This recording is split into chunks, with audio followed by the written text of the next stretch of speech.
Assalamualaikum warahmatullahi wabarakatuh. Bismillah walhamdulillah wassalatu wassalamu ala rasulillah. Asyhadu an la ilaha illallah wa asyhadu anna muhammadar rasulullah la nabiyya ba'dah. Allahumma salli ala sayyidina Muhammad wa ala alihi wa ashabihi wa man tabi'alah ila yaumil qiyamah.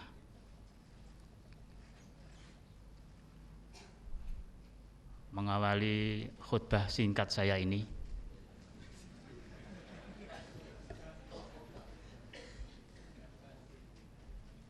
saya sampaikan pada Rektor sekaligus sebagai Ketua Senat Universitas Merdeka Malang, Pangdam 5 Brawijaya atau yang mewakili, Koordinator Kopertis Wilayah 7 atau yang mewakili, Bapak Ketua Yayasan Perguruan Tinggi Merdeka Malang, Bapak Ketua Umum Pengurus Besar Nahdlatul Ulama, Bapak Bupati dan Wali Kota Semalang Raya, para anggota Senat Universitas Merdeka Malang,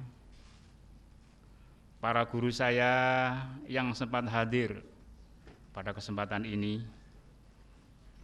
para wakil rektor, para dekan, dan direktur program pascasarjana Universitas Merdeka Malang, para ketua lembaga di Universitas Merdeka Malang, para pejabat struktural, para dosen, para staf administrasi di lingkungan Universitas Merdeka Malang, dan para tamu undangan serta seluruh anggota keluarga saya yang berbahagia. Pertama-tama, saya mengucapkan selamat berulang tahun kepada Profesor Graita.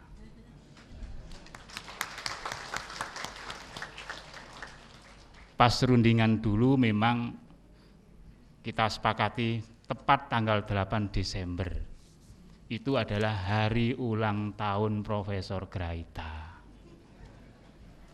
Tapi saya juga tidak mau kalah, karena sejak lahir sampai sekarang ini orang tua saya tidak pernah menulis tanggal berapa, bulan berapa saya lahir. Jadi tidak apa-apalah, saya juga hari ulang tahun 8 Desember ini.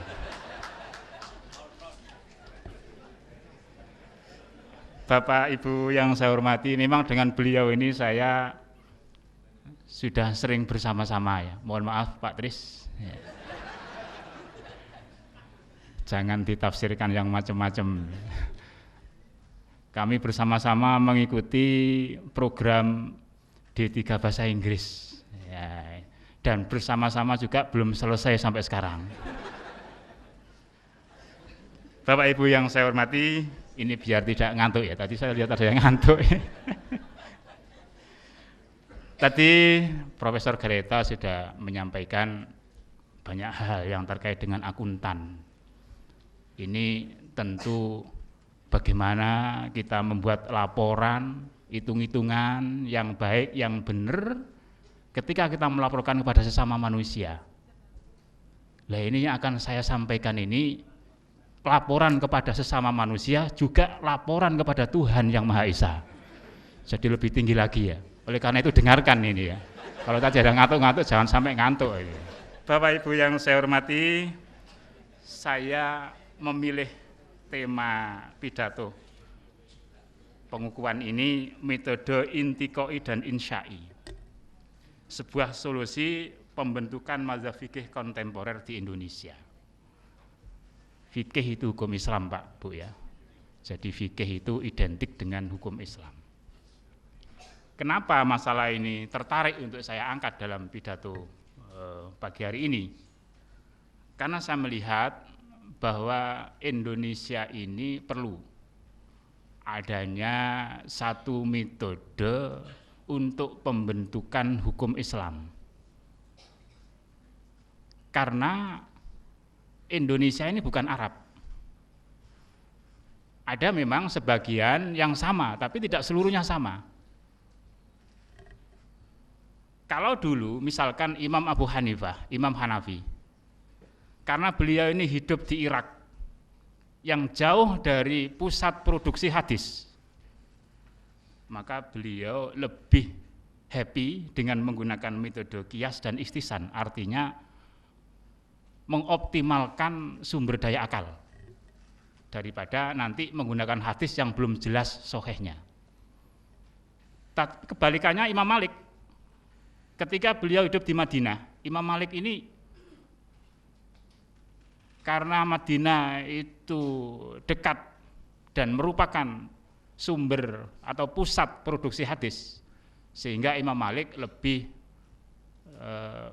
menggunakan pendekatan, menggunakan hadis lebih besar daripada sumber daya akal. Kenapa demikian? Ya karena untuk apa susah-susah berpikir kalau memang sudah ada instan, sudah ada hadis yang bisa langsung dipakai. Tapi ketika mazhab Maliki ini dibawa ke Andalus, berbeda lagi. Ketika di Andalus, mazhab Maliki sudah lain. Ternyata di sana dikembangkan dengan metode maslahah, berarti akal. Artinya apa? Bahwa metode berpikir untuk bisa menetapkan satu konklusi hukum Islam, fikih, itu terpengaruh atau disesuaikan dengan situasi, kondisi, ya, serta karakter wilayah setempat. Nah, karena Indonesia ini berbeda dengan Arab yang notabene merupakan sumber produksi fikih tadi, maka menurut saya harus ada penyesuaian sesuai dengan kondisi Indonesia. Oleh karena itu, Indonesia menurut pengamatan saya yang pas untuk memproduk hukum Islam di Indonesia ini adalah dengan menggunakan intiqai dan insya'i. Apa itu intiqai dan apa itu insya'i? Intiqai itu adalah metode berpikir untuk membuat konklusi hukum dengan mendeskripsikan pendapat-pendapat ulama yang ada beserta dalil hukumnya. Kemudian memilih salah satu pendapat yang lebih kuat dalilnya dan lebih sesuai dengan situasi, kondisi, dan karakter wilayah yang ada. Ini intiqai, jadi metode kritik. Kenapa ini sesuai dengan Indonesia? Karena hampir semua atau sebagian besar masalah yang kita hadapi di Indonesia ini sebetulnya sudah pernah dibahas oleh para ulama pendahulu, oleh para ahli hukum terdahulu. Sehingga kita buka aja referensi yang sudah ada itu, kitab-kitab fikih yang sudah ada itu, kita buka aja. Ada satu masalah, coba saja kita buka fikih ini, fikih ini, fikih ini. Mazhab Hanafi gimana, Maliki gimana, Syafi'i gimana, dan seterusnya. Kita deskripsikan. Kita ambil salah satu di antaranya yang lebih kuat dalilnya dan lebih sesuai dengan kondisi Indonesia. Ini intiqai. Ya, ini saya kira satu metode yang lebih fleksibel nanti kita terapkan di Indonesia. Nah, karakter intiqai itu kita memilih salah satu tadi adalah kita pilih yang lebih cocok dengan kondisi kontemporer. Kita milih yang lebih mencerminkan rahmat dalam kehidupan. Kita milih yang lebih utama dalam merealisir maksud utama syara. Dan tentu kita memilih hukum yang tidak membawa kesulitan untuk diterapkan. Ini karakteristik intiqai. Ini masalah klasik ya, tapi perlu kita kritisi. Misalkan di kalangan mazhab itu ada masalah gimana sentuhan laki-laki dan perempuan itu batal enggak? Sentuhan suami istri itu membatalkan wudu enggak? Nah, ini masalah klasik, tapi masih kontemporer. Kalau kita sikapi secara intiqai. Misalkan Imam Syafi'i mengatakan batal. Imam Malik mengatakan batal kalau sentuhan tadi disertai dengan rasa ser. Kalau tidak ada rasa sernya berarti tidak batal. Ini Imam Malik. Kata Imam Hanafi, kok susah-susah sih? Mosok suami istri batal? Tidak batal itu, kata Imam Hanafi, tidak membatalkan. Kecuali yang membatalkan itu adalah sentuhan yang lebih dalam, yaitu hubungan suami istri, itu batal kata Imam Hanafi. Nah ini seperti ini kita menyikapi gimana? Dengan metode intikoi, kita lihat, kita deskripsikan pendapat-pendapat itu, kita cari dalil-dalil yang mereka pakai, kemudian kita pilih salah satu yang sesuai dengan situasi dan kondisi kita. Masalah yang sering atau setiap tahun kita jumpai di Indonesia ini, misalkan perbedaan penentuan awal Ramadan dan awal Syawal. Ini setiap tahun hampir kita ini menjumpai yang satu hari Rebo, satu hari Kamis, satu hari Jumat. Gimana ini yang terjadi? Atau kedua-duanya, para khotib biasanya ambil kedua-duanya biar dapat amplop kedua-duanya. Ini maaf ya. Ini gimana? Sebetulnya kita bisa selesaikan dengan metode intikoi. Kita duduk bersama, ulama-ulama Indonesia ini duduk bersama, antara ormas besar di Indonesia ini duduk bersama. Tapi ada syarat sebetulnya, kita harus melepas baju emosional. Ini syaratnya. Selama ini tidak bisa itu. Sehingga tetap saja terjadi. Ada yang hari Rebo, ada yang hari Kamis, ada hari Jumat. Ini sebetulnya ya bagaimana kalau bisa kita kritisi dan bisa kita sepakati kalau hari raya itu mbok satu seperti Arab gitu loh, enak. Komando dari kerajaan ya Jumat semua. Tidak ada takbiran 2 kali. Tapi ini untuk hari raya besar sudah disepakati antara PBNU, Bapak Hasyim Muzadi dengan Pak Din, ya kemarin sudah dirilis di TV. Ya, sepakati nanti untuk itulah halnya. Lah begitu itu antara ru'yah dan hisab itu sudah urusan klasik sebetulnya, sejak dulu ada. Lah untuk di Indonesia gimana dengan iklim di Indonesia? Sebetulnya bisa kita sepakati mana yang lebih sesuai dengan iklim Indonesia. Yang paling sering terjadi di kalangan kita ini adalah masalah wali nikah. Bagaimana dengan wali nikah? Para ulama memang ada perbedaan pendapat. Syafi'i, Maliki mengatakan wali nikah itu harus. Keberadaan wali nikah itu harus. Tapi kata Imam Hanafi, kalau calon suami dan istri itu sudah kufu itu sebanding. Tidak terlalu jauh umurnya, tidak terlalu jauh pengetahuannya, tidak terlalu jauh kemampuan finansialnya, sebandinglah. Kata Imam Hanafi, tidak usah wali juga sah. Nah ini gimana? Untuk di Indonesia gimana? Kita harus menyesuaikan dengan kondisi Indonesia. Kalau Indonesia kita terapkan metode istimbatnya Imam Hanafi, barangkali terjadi kekacauan di mana-mana. Maaf, ini pernah terjadi di Surabaya itu, salah seorang pimpinan perguruan tinggi terkejut. Tahu-tahu anak putrinya itu pulang dengan menggendong bayi dan menyerahkan kepada ayahnya, Pak, ini hasil kuliah. Luar biasa terkejutnya, dan ini seorang pimpinan perguruan tinggi ini jadi stres. Apa sebabnya? Ya mengikuti mazhab Hanafi tadi. Indonesia tidak cocok dengan mazhab Hanafi dalam urusan itu. Makanya saya salut dengan keputusan kompilasi hukum Islam pasal 5 itu, bahwa untuk pernikahan harus ada wali. Ini sudah kontemporer ini. Untuk hal ini sudah kontemporer kompilasi hukum Islam. Bapak Ibu hadirin yang saya hormati, selanjutnya itu tadi metode intikoi, kritik ya, perbandingan. Sekarang kita masuk pada metode yang kedua, metode insya'i.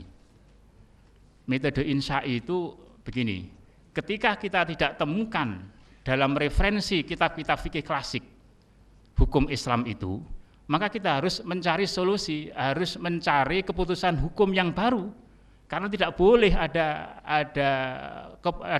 kekosongan hukum, harus ada keputusan hukum. Makanya masalah-masalah yang belum pernah dibahas oleh para ulama pendahulu kita harus bahas, kita harus tetapkan itu hukum sesuai dengan situasi dan kondisi Indonesia. Untuk metode insya'i ini, misalkan tentang mikot haji, orang naik haji sampai sekarang ada yang susah. berangkat dari bandara Juanda itu ada yang sudah menggunakan pakaian ihram. Itu susah sekali. Tapi ada pendapat yang ya enggak usah susah-susah lah, nanti di Jeddah aja ketika kita sudah turun dari pesawat. Ini memang ada dua pendapat. Lah bagaimana kita menyikapi ini? Ya, sebetulnya pada zaman Nabi sampai ulama mazhab itu enggak pernah memberikan keputusan dan tidak pernah barangkali membayangkan sekarang ada pesawat terbang. Gimana dengan jamaah haji yang naik pesawat terbang? Apakah harus mengikuti mikot yang di situ sudah ditetapkan oleh Nabi? Jadi Nabi sudah menetapkan A, B, C, D. Apa harus mengikuti itu? Kalau mengikuti itu susah ini naik pesawat terbang. Oleh karena itu ada istihad baru. Ya, sebetulnya menurut Syekh Abdullah bin Zaid, ya ini pengadilan ya, negeri Qatar ini memutuskan boleh ya memulai pakai ihram itu ya dari Jeddah aja, enggak usah susah-susah. Ini termasuk istihad baru. Istihad baru. Zakat tanah sewaan juga, misalkan. Kalau kita mempelajari ulama-ulama terdahulu dalam referensi kitab-kitab fikihnya, ada dua pendapat. Mereka mengatakan zakat tanah sewaan itu yang wajib ya yang punya tanah. Yang satu mengatakan bukan yang punya tanah, tapi yang menyewa itu. Lah, kemudian nampaknya ini tidak adil. Kata Yusuf Qaradawi dengan menggunakan metode insya ini sebetulnya harus kedua-duanya. Ya, yang punya tanah juga harus membayar zakat. Kalau uang yang dibayarkan kepada dia itu sudah 1 nisab, demikian pula yang menyewa tanah kalau hasilnya sudah 1 nisab ya harus membayar zakat. Ini termasuk metode intiqai. Lah, masuk ke Indonesia. Masalah adzan Jumat misalkan, ini barangkali ya perlu kita berpikir merenung ya. Pada zaman Nabi, adzan Jumat itu hanya sekali. Kenapa? Ya karena para sahabat kan waktu itu tidak perlu dipanggil berulang kali. Dipanggil sekali aja sudah penuh masjid itu. Sebelum adzan sudah datang. Tapi kondisi itu bergeser ketika zaman sahabat Utsman. Ini manusia sudah cenderung materialis. Dipanggil sekali itu tidak datang-datang Jumatan itu. Tidak ngumpul-ngumpul, masjidnya masih belum penuh. Akhirnya kesepakatan sahabat pada oke, kalau gitu azannya 2 kali. Jangan hanya sekali, dipanggil sekali tidak datang, juga dipanggil 2 kali. Pada zaman Utsman dipanggil 2 kali sudah ngumpul. Sekarang di Indonesia sudah 2 kali itu tidak ngumpul-ngumpul. Mungkin barangkali azannya perlu 3 kali Indonesia ini. Jangan hanya 2 kali. Ini insya'i ya, tapi kita berpikir bersama. Ya, jadi metode insya'i. Oleh karena itu, ya pemikiran-pemikiran seperti ini saya kira perlu juga. Yang masuk ke masalah pernikahan misalkan, zaman Nabi sampai zaman sahabat itu tidak ada nikah harus dicatat itu. Siapanya catat, tidak ada KUA. Sampai zaman sahabat, sampai dengan para imam mazhab, tidak ada nikah kok harus mendatangkan KUA supaya dicatat, tidak ada. Ya sudah, ada wali, ada calon pengantin, ada saksi, nikah, selesai sudah. Tidak perlu dicatat. Kenapa? Karena tingkat kepercayaan, kejujuran manusia pada saat itu masih bisa diandalkan. Tapi kita bawa ke zaman sekarang ini. Pernikahan yang tidak dicatat. Sekarang banyak laki-laki yang berani berbuat dan berani minggat. Ini susah Indonesia. Kalau pernikahan tidak dicatat, jadinya ya ini akan kacau ya, akan kacau. Banyak kasus yang terkait dengan itu, sehingga korban-korban yang misalkan ketika suaminya meninggal, istrinya dan anak-anaknya menuntut bagian waris, tidak bisa. Ini adalah masalah yang sangat kontemporer dan kompilasi hukum Islam sudah menangkap itu, sehingga pasal 5 itu sudah ditetapkan bahwa pencatatan nikah itu sebuah keharusan. Lah juga di kompilasi hukum Islam disebutkan ada wasiat wajibah bagi anak angkat. Sebetulnya tidak ada itu. Dalam hukum Islam klasik zaman Nabi sampai zaman sahabat sampai para imam mazhab tidak ada anak angkat kok diberi bagian harta dari orang tua angkatnya itu. Tidak ada. Tapi kalau kita lihat kondisi di Indonesia berbeda dengan Arab. Anak-anak angkat di sini sudah hampir diperlakukan yang sama dengan anak kandung. Sehingga kalau tidak diberi bagian dari harta peninggalan ini akan terjadi, dikhawatirkan terjadi kekacauan.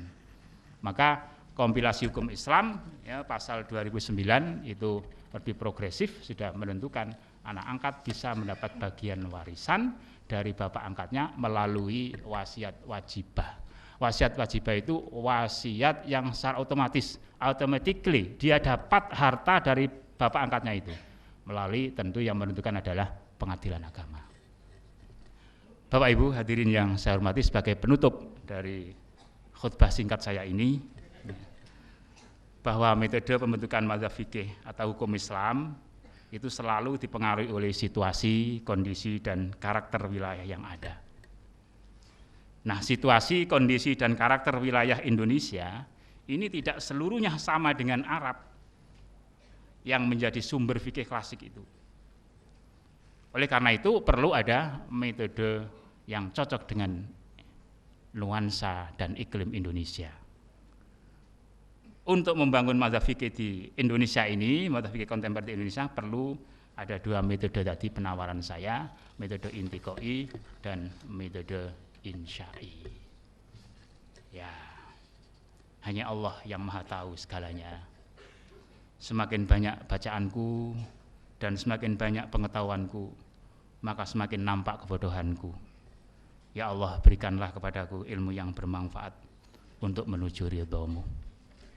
Para anggota Senat, Bapak Ibu hadirin yang saya hormati, sebagai akhir dari pidato saya ini, saya ucapkan terima kasih Bapak Ibu dan hadirin yang berbahagia. Yang pertama-tama pemerintah Republik Indonesia, dalam hal ini Menteri Pendidikan Nasional Bapak Profesor Dr. Bambang Sutibyo MBA, yang telah memberikan kepercayaan kepada saya untuk memangku jabatan guru besar ini melalui surat keputusan nomor 37448 garing A4.5 garing KP garing 2007 tertanggal 31 Mei 2007.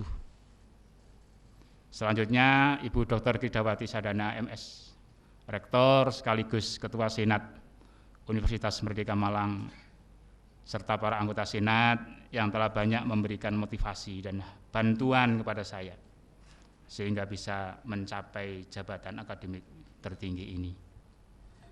Bapak Dr. Budi Siswanto MSI, Bapak Dr. Rusman SPKJ, Bapak Dr. Haji Wahyutomo, Bapak Dr. Aziz Haji Suwarso, Bapak Dr. Aziz Haji Suito MM.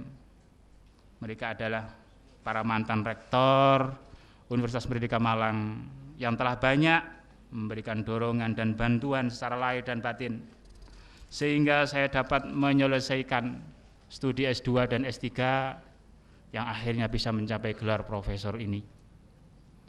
Bapak Dr. Aziz Hadi Tugino, Ketua Yayasan Perguruan Tinggi Merdeka Malang, serta para mantan Ketua Yayasan Bapak Insinyur Albiadi SE, Bapak Dr. Haji Sumadi Abdullah SBD, Bapak Brigjen Sugiono almarhum, dan Bapak Kolonel Purwanil Motroji yang telah banyak memberikan kesempatan dan bantuan kepada saya untuk bisa mengabdi di Universitas Merdeka tercinta ini.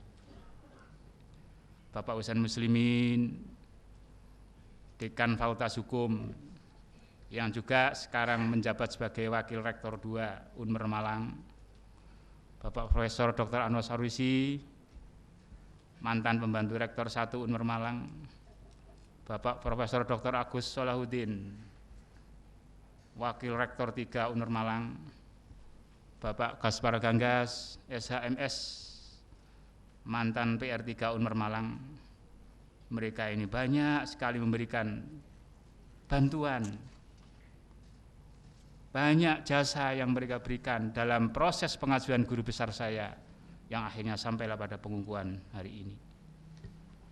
Yang terhormat Bapak Dr. Kiai Haji Hashim Muzadi, Ketua Umum Pengurus Besar Nahdlatul Ulama, alhamdulillah beliau menyempatkan diri datang di tengah-tengah kita di saat beliau yang harus banyak hari ini saya lihat agendanya di sana sini, tapi memprioritaskan datang di tengah-tengah kita.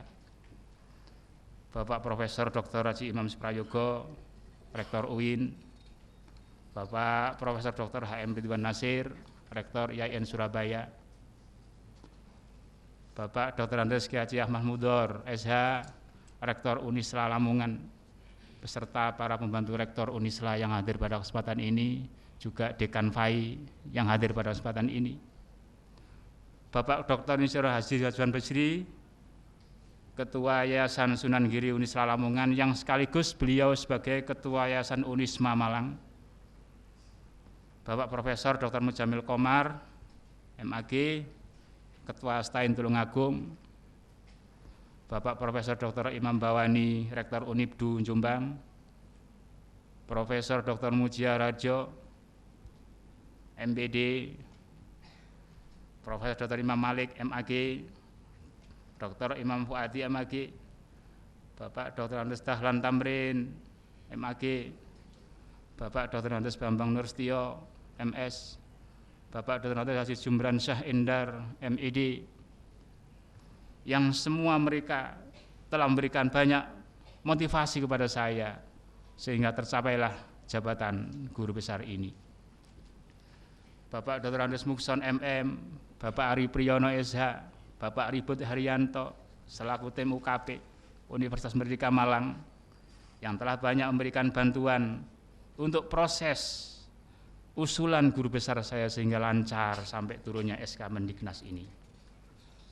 Para guru saya yang sempat hadir atau tidak hadir, khususnya almarhum Kiai Haji Sofyan Abdul Wahab, Kiai Haji Fadil Marzuki, Kiai Haji Mahsuli, Kiai Haji Masduki Mahfud, Profesor Dr. Andes Masfud Zuhdi almarhum, Profesor Dr. Abdul Kasih Kasiram MSc, Profesor Dr. Azuhairini, Profesor Dr. Junaidi Goni, Profesor Dr. Huzaimah Tahido Yanggo MA, Profesor Dr. Tahir Azhari SH, Profesor Dr. Bustanul Arifin SH, Profesor Dr. Harun Nasution almarhum, Profesor Dr. Quraish Shihab MA, Profesor Dr. Nurholis Majid MA almarhum, Profesor Dr. Din Syamsuddin MA, Profesor Dr. Kumarudin Hidayat MA, Dr. Setia Effendi Satria Effendi MA, Profesor Dr. Azumarti Azza MA, Profesor Dr. Said Agil Al-Munawwar MA, dan Bapak Agil Sirot MA. Mereka adalah asatidz saya yang telah banyak memberikan petunjuk dan bimbingan sehingga saya bisa menemukan jalan hidup yang lapang sampai bisa mencapai gelar akademik tertinggi ini. Ucapan terima kasih secara khusus saya sampaikan kepada Ayanda Saiban almarhum dan Ibunda Syarifah almarhum. Kedua-duanya telah almarhum, jadi saya ini sudah yatim piatu. Beliau berdua telah membesarkan dan mendidik saya sekalipun dalam kondisi ekonomi yang jauh dari cukup saat itu. Orang tua saya itu petani kecil, tidak punya uang. Pada suatu hari pas hari raya, ini kenangan yang sampai sekarang saya tidak bisa melupakan. Pas hari raya teman-teman sudah pakai baju baru malam hari raya itu. Saya tidak dibelikan karena memang tidak punya uang. Tempat tinggal saya di desa, kalau hujan itu jeblok, becek. Saya minta satu aja kepada ayah saya, ya Pak, saya minta sandal jepit aja. biar besok saya bisa bareng-bareng dengan teman-teman pakai sandal baru ke masjid. Jawaban beliau sangat mengejutkan saya. Nak, ayah ndak punya uang. Sekarang kita berdoa aja yuk. Berdoa mudah-mudahan malam ini hujan. Karena kalau hujan berarti bersama-sama kita pergi ke masjid tanpa sandal. Saya berdoa dengan ayah malam hari itu. Dan alhamdulillah hujan lebat malam itu. Sehingga bersama-sama pagi dengan teman-teman saya pergi ke masjid enggak pakai sandal udah. Yang punya sandal jepit baru pun enggak dipakai. Ini memang kondisi orang tua saya yang sangat memprihatinkan. Dan mereka memang buta huruf, enggak tahu huruf, sampai tanggal lahir saya tidak dicatat. Bapak Ibu hadirin yang saya hormati, sekalipun demikian teriring doa mereka berdua, alhamdulillah saya diberi kekuatan Allah untuk menempuh lika-liku kehidupan sampai akhirnya bisa meraih jabatan akademik tertinggi ini. Secara khusus juga ucapan terima kasih saya sampaikan kepada kedua mertua saya, Bapak Haji Solehan Tahib almarhum dan Ibu Sarwana almarhum. Mertua juga sudah almarhum,